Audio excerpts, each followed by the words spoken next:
อยู่ก่อนนะจังได้แต่งงานได้พี่น้อยอยู่นำกันก่อนเป็นอยู่นำกัน2-3 ปีบ่จักบ่แม่นจังได้แต่งงานยังเนาะแต่งงานมาแต่งงานช่วงเฮ็ดยูทูบนี่แหละปีเฮ็ดยูทูบนี่แหละบ่ลีปีมาเฮ็ดยูทูบใหม่ๆเลยกลับมาบ้านใหม่ๆเลยจังได้มาแต่งงานสาวโรงงานโดย เฮ็ดหยังก็ตอนนั้นงานเย็บผ้าเย็บกางเกงอืงานเย็บกางเกงเกงที่เกงยีนน่ะอาเกงๆๆยีนๆอืมกำเฮ็ดเมาก็ได้หลายกำเฮ็ดเป็นรายวันก็ได้เดือนก็5,000ได้เดือนละ5,000แม่นอืมถ้าเฮ็ดเป็นเดือนน่ะกำเมาเขาก็ได้หลายตกอยู่เดือนละ10,000ปลายกำเมาอ๋อๆอันอยู่สุขสวัสดิ์บ่เพิ่นอยู่ตอนนั้นน่ะ แม่นอยู่สุขสสวัสดิ์วัสดิ์รู้สึกว่าอยู่แถวพระราม 2นี่แหละเนาะแม่นบ่สุขสวัสดิ์อันหยังวะจำบ่ได้อะมันเฮิงเลย อืมๆๆ ฮู้แต่ว่าอยู่สุขสวัสดิ์ เฮ็ดขามันบ่เฮ็ดหน้ามันเฮ็ดชิ้นหน้ากระเป๋ข้างหน้ามันนะโอ้ยสบายดี ลูกสาวนอนแล้วพี่น้องเนาะแม่นก็เลยมาอัดคลิปกับเมียหรือว่าแม่น้องยูรินี่แหละพี่น้องเนาะตอนดึกๆดื่นๆลูกสาวก็นอนปะแล้วก็พอตอดนๆเทื่อสิได้มาอัดคลิปก็มื้อนี้มีเรื่องราวมาคุยกันสักเล็กสักน้อยก่อนพี่น้องเนาะจักสิเว้าเรื่องใดมันก็ได้ เอาเป็นเรื่องช่องน้องยูริก็แล้วกัน เอาเรื่องนี้ก่อนอืมนี่พอดีบอลลี่ตั้งช่องให้น้องยูริกับเมย์เพิ่นพี่น้องเนาะให้เพิ่นอ่าถ่ายคลิปก็ถ่ายลูกสาวหั่นแหละมีโอกาสมีเวลาก็ถ่ายไปเนาะพี่น้องเนาะพอดีบอลลี่ก็นี่แหละได้ซื้อโทรศัพท์ใหม่ซื้อ iPhone ให้เพิ่นก็คือบอลลี่ถ่ายคลิปให้มื้อก่อนนั่นแหละมีทางเอื้อยเพิ่นซื้อให้แล้วก็บอลลี่ตืมเงินใส่คนละครึ่งกับเอื้อยเพิ่นแล้วก็เลยคิดว่าซื้อโทรศัพท์มามันก็แพงอะนะก็อยากให้มันเกิดประโยชน์แล้วก็เลยว่าตั้งช่องให้เพิ่นแล้วก็เพื่อบอลลี่เองนำนี่แหละย้านช่องเฮาจะมันปลิวนะเพราะว่าคุมื้อนี้ยูทูบคุมื้อนี้ก็คือฮู้หั้นแหละพี่น้องเอ้ยมันก็มันโป้มันแทบจะว่ามันระบาดไล่ปิดช่องหลายแล้วก็บอลลี่ก็เลยว่าอยากให้แม่ยูริเพิ่นตั้งช่องยังเหลือผู้เดียวนี่แหละบ่ได้ตั้งโดย แม่นบ่ แม่นว่ายังไงทีมงานนี่นะในทีมงานในเมียทีมงานยูทูบนี่เปิดเบิดบ่ที่เหลือเพิ่นตั้งเบิดถ่ายเบิดแล้ว แต่ก่อนก็เมียลุงเฮิมก็ยังบ่ทันถ่ายแต่บัดนี้เพิ่นก็เริ่มมาถ่ายอือถามว่ามันได้หลายบ่มันได้บ่หลายดอกพี่น้องแต่ว่าก็เฮ็ดไปคล้ายกว่าเฮาอยู่ซื่อๆนะบางเดือนก็แทบบ่ได้กดซับอยู่เข้าป่าชุป่าหยังก็ ช่องเดือนได้กดเทื่อที่ฮอดบ่ได้กดคือยูทูบหั่น100เหรียญมันจั่งให้กดได้ขั้นต่ำ100เหรียญหรือว่าประมาณ3,000 นี่แหละ3,200 บาทประมาณนี้เป็นเงินบาทก็มื้อเป็นเงินกีบก็ประมาณ2,100,000กีบหรือประมาณนี้มันจั่งกดได้นะคือเมียบ่าวเชียงก็บางเดือนก็เป็น2เดือนเดือนหนึ่งได้50เหรียญ เดือนหนึ่งได้50เหรียญมาโฮมกันได้100เหรียญก็จั่งได้กดหั้นน่ะพี่น้องเอ้ยเนาะมันก็แล้วแต่คนเบิ่งแหละว่าเราถ่ายคลิปมันก็ได้บ่หลาย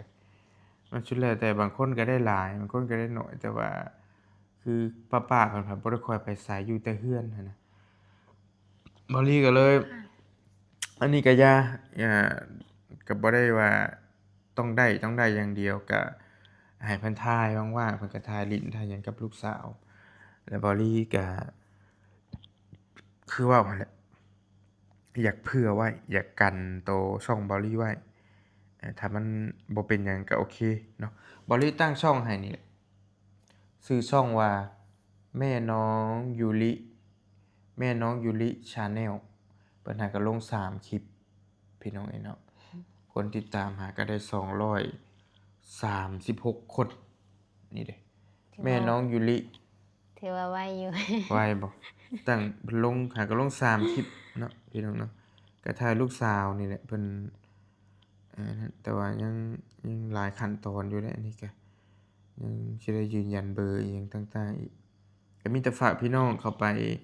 กดติดตามนี่เด้อพี่น้องเด้อแม่น้องยูริ Channel เบาลี่ก็เหลืออยู่ช่องเดียวที่ถ่ายอยู่ตอนนี้แหละเบาลี่สายบุญ V2 ช่องเบาลี่เองนี่ช่องนี้ อัน ยัง นี้ยังพันได้บ่ ยังอยู่เบาลีสายบุญช่องหลักนี่ยังบ่ทันได้อยู่ ยังอยู่ในระหว่างการแก้ไขพี่น้องเนาะยังบ่ได้อยู่ยังบ่ได้นี่มันสิขึ้นประมาณนี้มันครบ90วันแล้วเฮาสมัครไปใหม่มันสิขึ้นแบบนี้แหละ อยู่ระหว่างการตรวจสอบก็3มื้อแล้ว ยังบ่อนุมัติให้อยู่ สิได้อยู่บ่เนาะ จังว่า คือช่องมันถูกปิดหั่นแหละคือช่องบ่เตียงนี่แหละล่าสุดนี่แล้วมันถูกปิด3เดือนหรือว่า90วันมันครบ3เดือนแหละเฮาต้องล้างช่องใหม่หาไล่บ่ได้ไล่ลบคลิปออกคลิปที่เฮารู้สึกว่ามันสิผิดกฎ YouTube มันน่ะไล่ลบออกแล้วก็สมัครเข้าไปใหม่เพิ่นสิมีหม้องให้สมัครบ่ได้ยากดอกกด2บาทปานนั้นแหละพี่น้องแล้วก็รอบัดนี้แค่ว่าเฮาต้องแก้ไขวิดีโอลบวิดีโอออก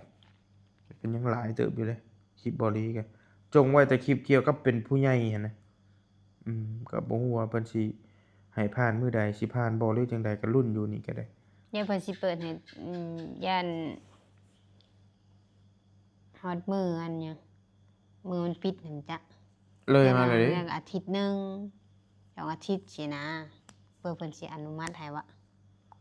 เมื่อก็แม่นๆ นี่หาได้3มื้อบ่ ๆก็ได้3มื้อก็ลองเบิ่งคือนะว่าสิเป็นแนวใดก็มีแต่ให้เพราะว่าช่องนี้ก็มันแบบว่าโอ้เสี่ยงอยู่ช่องบริถ่ายอยู่นี่ตอนนี้ก็เหลืออยู่ช่องเดียวขอเลาะนี่พี่น้องก็เลยว่าอยากให้แม่ยุริเพิ่นเฮ็ดช่องตืมแล้วก็บริสิอ่าก็เฮ็ดไปนั่นแหละถ้ามันผ่านมันหยังแล้วก็เผื่อมันมีปัญหาบริก็สิเอาช่องนั้นมาใช้นะมันจะง่ายนี่มันก็บ่เคยเฮ็ด YouTube นี่ก็ บ่เคย ก็บ่มีหยังหรอกมีแต่ถ่ายลูกสาวเอาเล่นกับลูกสาวแค่นั้นแหละบ่ได้ให้ไปถ่ายหยังหลายนะพี่น้องเนาะก็เพิ่นก็เริ่มถ่ายเว้าเริ่มเว้าแหน่ตะกี้ก็เป็นคนบ่ค่อยเว้าก็แล้วแต่ แล้วแต่สิพาไป แล้วแต่อารมณ์กับลูกสาวเรื่องลูกสาวก็ชวนถ่ายก็บ่ได้บ่อยากถ่ายแล้วแต่อารมณ์เพิ่นเลยนั่นก็ อืม แต่เว้นนี่มีจับกล้องขึ้นมาก็ยังว่าบ่ดิบ่ถ่ายเลย อืม พอแล้วได้นั่นก็ อืมก็ตามเพลงเพิ่นนั่นแหละพี่น้องเด็กน้อยแล้วแต่อารมณ์เพิ่นหลายคนอาจจะยังบ่จักเป็น FC ใหม่ก็ถามอยู่บางคนก็บ่จักชื่อเมียบอลลี่เป็นอันนั้นอยู่กันแนวใดจังใดนะพี่น้องเนาะบอลลี่ก็อยู่ร่วมกัน3คน3พ่อแม่ลูกนี่แหละเมียบอลลี่ก็ชื่อสาวบุญมี โดย บุญมีชื่อเพิ่นจักปีพี่นี่ จะ8บ่8หรือสัก9นี่แหละ 28ปี ใช่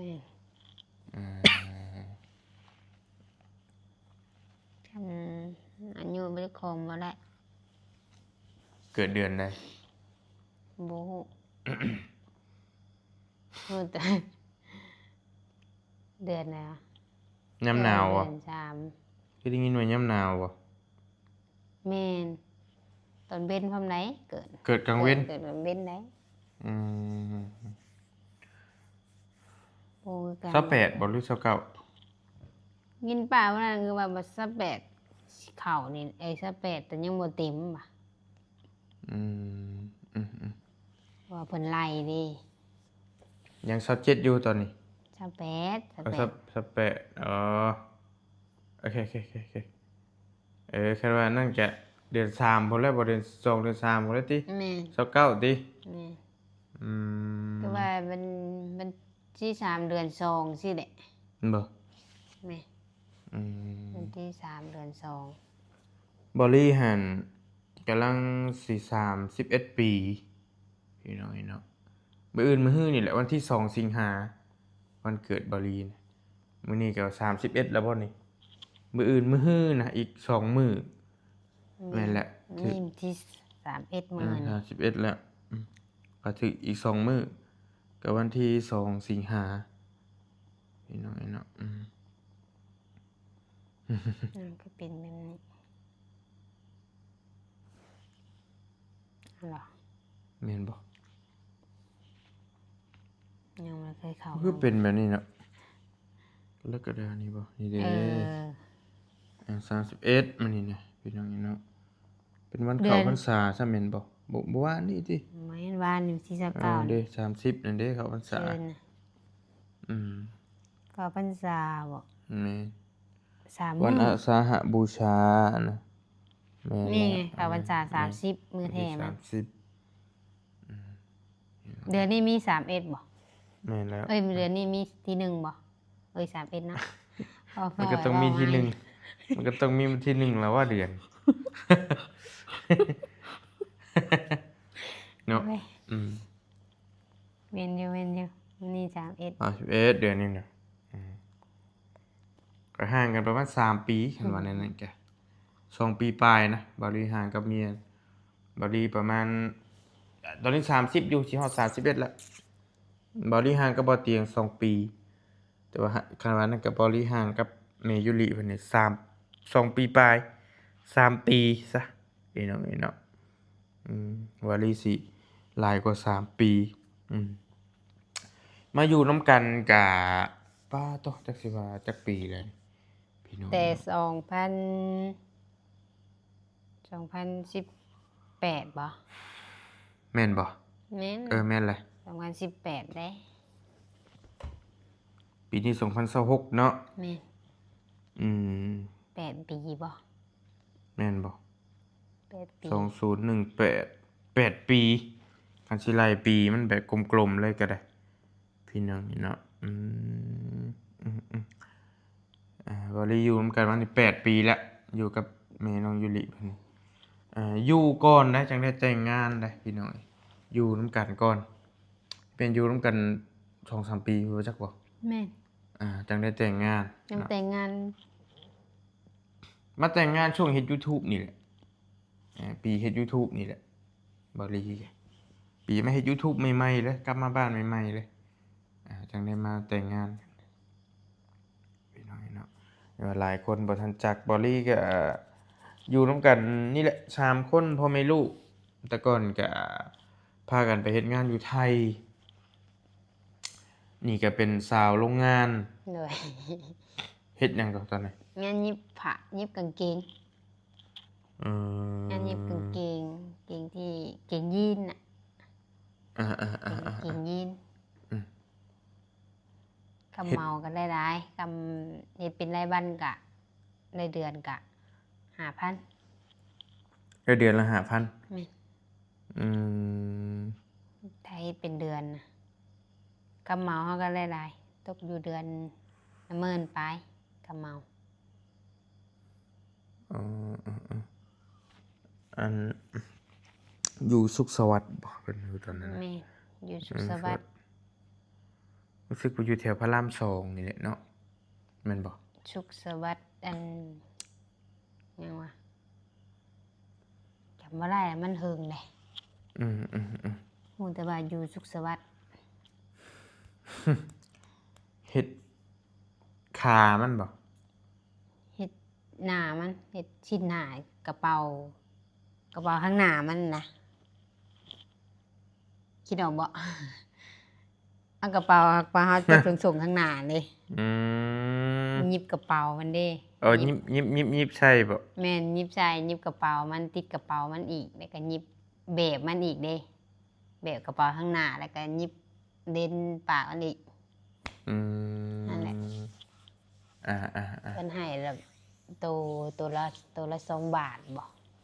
โตละ2 บาท แม่น อืม มันยากๆเด้แต่มันบ่ยากเพิ่นก็ให้ตัวละบาท อื้อหือ นี่ให้ตัวละ2 บาท 100 โตก็ได้100 บาท แม่น ได้จักโตมื้อหนึง เพิ่นสิฮ้องว่าเป็นโต๊ะเนาะเพิ่นฮ้องโต๊ะนี้นะ อ่า โต๊ะหนึงน่ะ500ปลายโต๊ะหนึงก็200โตเด้ อืม 500โต2 มื้อแล้ว 500 โตนะ แม่น2 มื้อ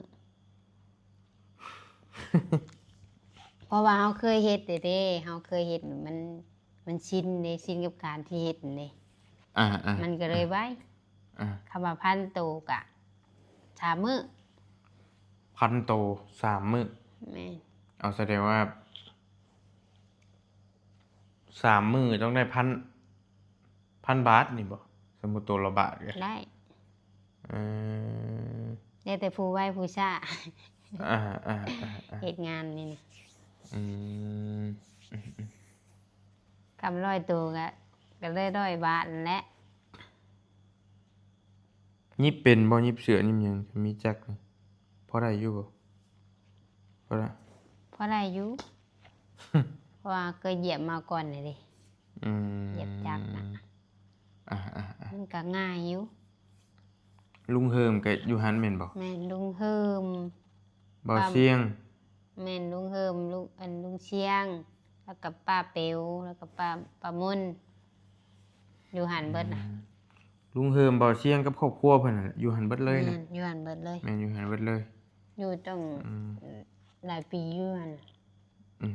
เป็นสาวโรงงานอยู่นํกัน แม่น อ่าก็ตะกี้เห็นเพิ่นอยู่หัน แต่ว่าบอลลี่อยู่อีกหม่องหนึงแต่ว่าก็เคยไปเฮ็ดงานบ้านพร้อมแม่นบ่ แม่นเคยงานบ้านน่ะ ออกจากหันแล้ว เอื้อยหยังก็มาบ้านเบิดแล้ว อ่า นั่นน่ะ ๆ ไปเฮ็ดงานอยู่นี่เด้งานบ้านอยู่พระราม3เด้ อืม ลืมชื่อแล้วฮู้ว่าอยู่แถวใดฮู้แต่ว่าพระราม3อ่ะ อืม นั่นแหละอยู่หั่นจักเดือนแหละจำบ่ได้ก็คนร้ายเฮ็ดงานบ้านหั่นกะบ้านหลังใหญ่7 ชั้น7 หรือ 6นี่แหละแผนกมันเฮ็ดงานบ้าน ตื่นก็แต่ตี4ได้ตื่นน่ะ เลิกก็2 ทุ่ม3 ทุ่มตื่นเช้าเลิกก็เลิก ตื่นตี แม่ 4เลิก2 ทุ่ม3 ทุ่ม เนี่ยแต่เจ้านายเพิ่นสิกินข้าวดึกได้กินข้าวไวถ้ามีงานกะถ้ามีงานนั่นโต๊ะจกโต๊ะจีนเพิ่นกะพุ่นละตี2ตี3เพิ่นสิได้เลิกเพราะว่าสิได้เก็บหยังกวาดเรือนกวาดชานเมื่อยเลย ได้นอนข้าวเดียวแล้วบัดนี้ แม่นแล้วก็นอนคือเดียวตื่นมาก็ตื่นก็ตี4อีกแล้วมากวาดเรือนกวาดหยังกวาดบ้านกวาดหยังกว่าสิแล้วได้เฮ็ดกับข้าวกับน้ำแล้วก่อนได้หยังค่อยมาอาบน้ำหยังกลับไปอีก ได้ง่ายจังดิ ได้เงินเดือนนะบ่ฮู้ว่าเท่าไหร่7 หรือ 8,000เนี่ยเพิ่นเอาให้นะ ได้หน่อย ผู้ก็เจ้าเพิ่นอยู่ก่อนก็ได้10,000 อืม 12,000บ่15,000ผู้เจ้าเพิ่นอยู่ก่อนเฮาไปอำหลังดิ อ่า ไปอำหลังเฮาก็ไล่ซำนั้น เวลาวันตรุษจีนวันหยังเพิ่นก็เพิ่นสิให้อั่งเปาเนาะ 2,000ผู้เพิ่นอยู่ก่อนก็ได้10,000นะ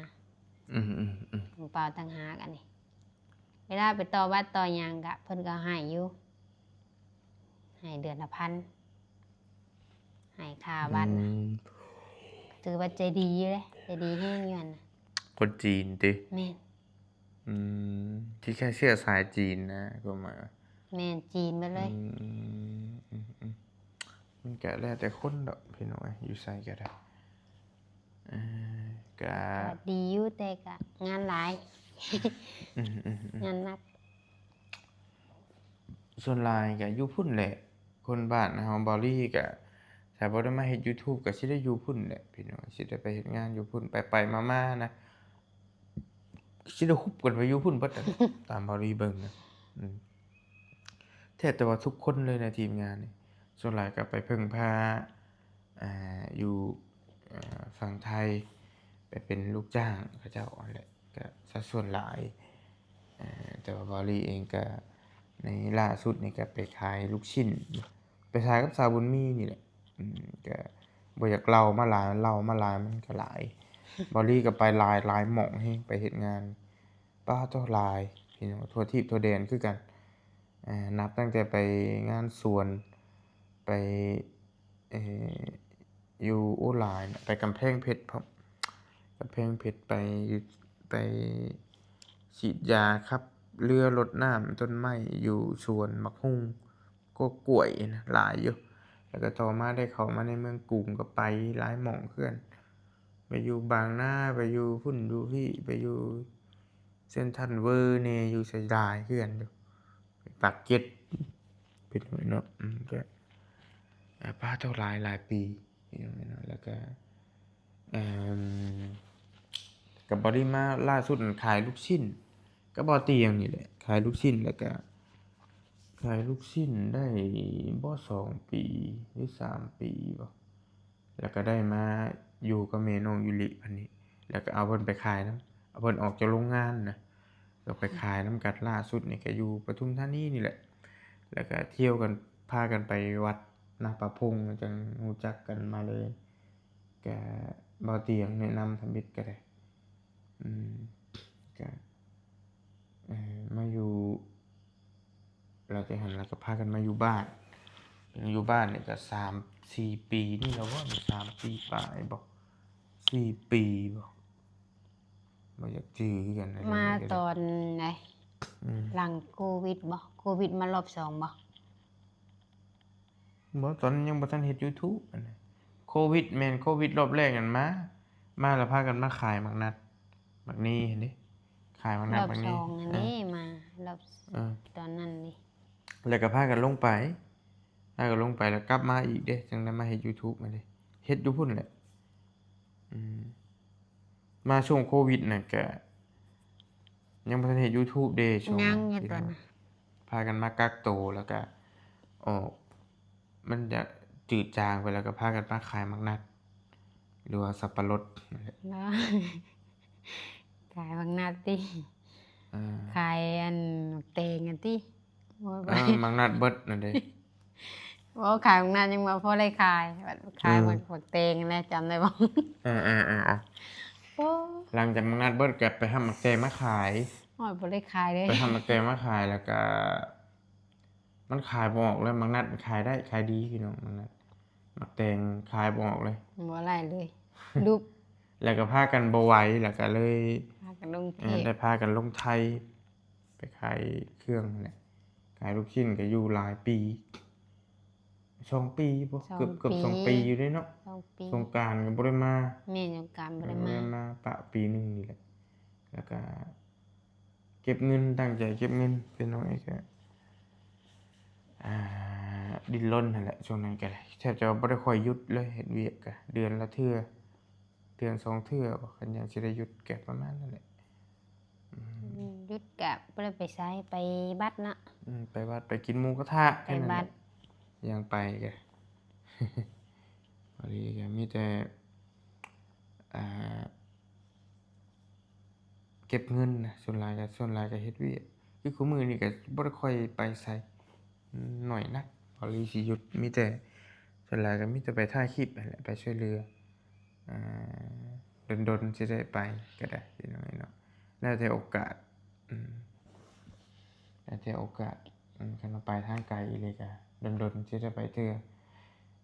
ก็มาเล่าให้ฟังพี่น้องก็มีแต่คือเมียบอลลี่นี่ก็เป็นอ่ากำพร้อยซะเพราะว่าพ่อแม่เสียไปแล้วเป็นกำพร้ากำพร้อยแม่หั้นเสียตั้งแต่ยังน้อยๆพุ้นแม่ของแม่น้องยูรินี่เสียแต่ยังซ้ำยูรินี่ว่าจักได้ยินเพิ่นเว้า สิประมาณนี้แหละ สำหรับ กำลัง ยูริ เรียน นี่ ปากเรียนเบ้า ได้ยินเพิ่นว่าซ้ำแม่น้องยูรินี่แม่ และผู้นี้เสีย แม่น เสียแม่ผู้นี้น่ะเสียอ่าอันชาวบุญมีนี่ซ้ำลูกบ่ลีตอนนี้แม่ตายปะนะและผู้เอื้อยเมียลุงเฮิมเมียบ่เชียงน่ะสิใหญ่แหน่จักหน่อย อาจจะซ้ำคำว่าปิวนี่บ่จัก หัวเพ่งหัวกันมา เบิ่งทรงนี่ก็หั่นน่ะแล้วก็อยู่นำแม่เฒ่ามาแม่เฒ่าที่เพิ่นป่วยคุมื้อนี่แหละพี่น้องแล้วก็แม่เฒ่าเลี้ยงปู่ย่านะเป็น แม่น พ่อ อยู่น้ำปูน้ำยา ปู่น้ำยาน้ำพี่น้องหลังจากเมตตาแล้วก็พ่อไปเอาเมียใหม่เด้แล้วก็ไปอยู่น้ำเพื่อนเมียใหม่ก็เที่ยวหากันอยู่เด้พ่อตาเพิ่นก็ใหญ่มานำปู่น้ำยา แม่น แม่ของพ่อของพ่อนะอยู่นำกันเลี้ยงกันมาแล้วก็ใหญ่มาเติบโตแล้วก็ลุงเฮิมกับป้านั่นเนาะมาอยู่นำกันแม่นบ่ ป้าแม่น มาอยู่นำกันก่อนแล้วก็ต่อมาก็แม่นบ่เชียง แม่น มาอยู่นำกัน ต่อมาก็แม่นบ่ลีนะมาอยู่นำเพราะเพิ่นน้องเพิ่นมี3คนเป็นผู้หญิงเบิดเลย เมียบ่เชียงเมียลุงเฮิมหั่นแหละผู้นี้เป็นลูกหลานเป็นพี่น้องกันแท้ๆนี่พี่น้องเนาะก็มาอยู่นำกัน แต่บ่ลีก็ได้ย้ายเฮือนออกมาอยู่นอกพี่ก็แค่นี้แหละครอบครัวก็มีประมาณนี้แหละบ่ลีก็พ่อเสียยังแต่แม่คือเห็นนี่แหละคุมื้อนี้ก็อยู่กับพ่อตู้พ่อหน้าก็พ่อของเมียนี่ก็เพิ่นเสียแล้วก็เสียล่าสุดนี่แหละถ้าพี่น้องได้ติดตามมาก็น่าจะพอฮู้พี่น้องเนาะก็อยู่ร่วมกัน3คนนี่แหละบ่ลีก็ได้มีแต่เบิ่งแย่งกัน3คนพ่อแม่ลูกก็ลุงเฮิมก็3คนนั่นแหละ แม่นลุงเฮิมก็3 บ่เชียงก็4ลูก2เด้ลูก2นั่นไง แต่ว่ามีแต่ผู้หญิงเบิดเลยลูกก็สัดส่วนหลายน้องบ่เตียงก็ลูก2นั่นก็ผู้หญิงเบิดคือกันอันนี้ก็ได้เนาะประมนแล้วก็ผู้หญิงเบิดประมน ผู้หญิงเบิด3ได้แม่นบ่ แม่น สะผู้ล่าสุดนี่ฮู้แล้วบ่ น่าจะเป็นเพศหญิงเนี่ยเบิ่ง อืม คือเมียลุงเฮิมมันเราได้ลูก3คนแล้วนะคนแรกเสียชีวิต ออกมาแล้วนั่น ออกมาข้างในแล้ว ออกมาแล้ว ออกมาข้างในเลยแล้วจักในหลายแล้วบ่ฮู้แล้วเอาไปห้องหมอแล้วเพิ่นถอดมาแล้วก็มาเสียอยู่เฮือนบัดยังแดงๆนั่นแหละ ตอนนั้นยังอยู่กรุงเทพอยู่ตอนนั้นน่ะบ่ได้อยู่บ้าน โอ้ เพิ่นซะ ยังอยู่พุ่นอยู่กรุงเทพพุ่น แม่น ยังอยู่พุ่นเพิ่นโทรไปบอก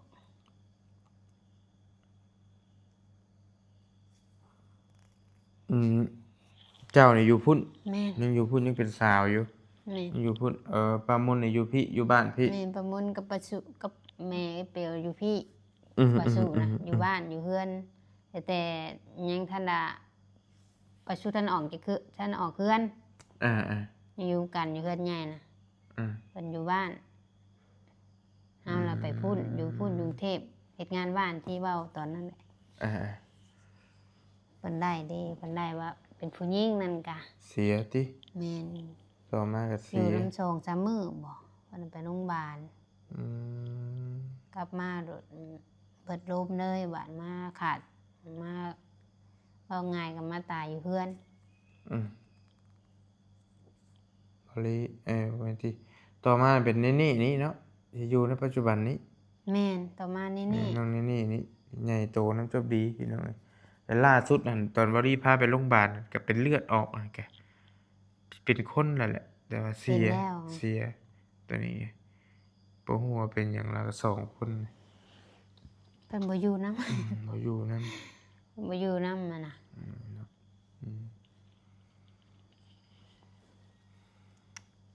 ก็มีแต่ประมาณนี้แหละมันดึกเลยพี่น้องเนาะก็มานั่ง